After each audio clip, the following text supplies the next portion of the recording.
Hey everyone, this is part 3 of the C-section scar massage.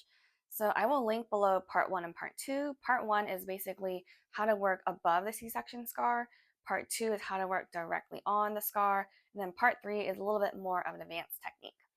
So when you're doing the scar massage, for the more advanced techniques, we are now going to do more lifting techniques.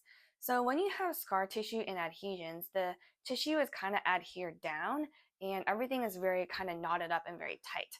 So the third technique or the third progression of releasing scar tissue is actually trying to lift up the scar tissue to try and create space and length and mobility.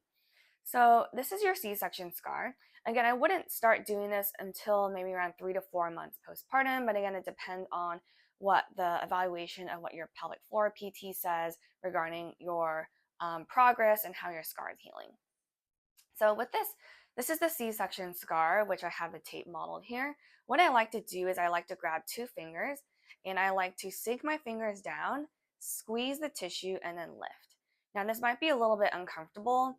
As you can see, I do not actually have a C-section scar, so when you do this on yourself, it might be more difficult to grab.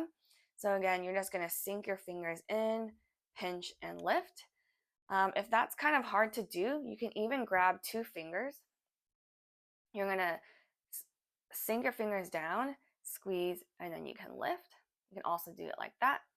Or you can even try to use your 2 inner thumb index finger pads, sinking down, squeezing, and lifting. So again, those are just different techniques. Again, I just showed you like 3, but the main concept is you are just sinking your fingers down, squeezing the tissue, and lifting to try to create length and space in the tissue. Now you want to do this along the entire length of the scar.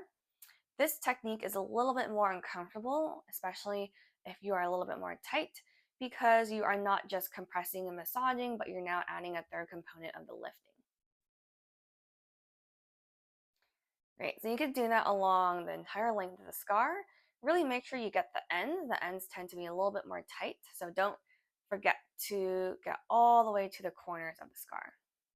Now I recommend not using lotion with this because otherwise it gets too slippery. When you're doing like the scar massage, like the technique I showed in part 2, very fine to use vitamin E oil or Palmer's cocoa butter to massage. But when you're lifting, you don't really want any oil or grease. You want a lot of good grip.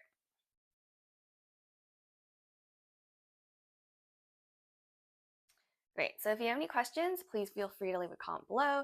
And again, I'll link the other 2 videos for how to start your C-section scar massage.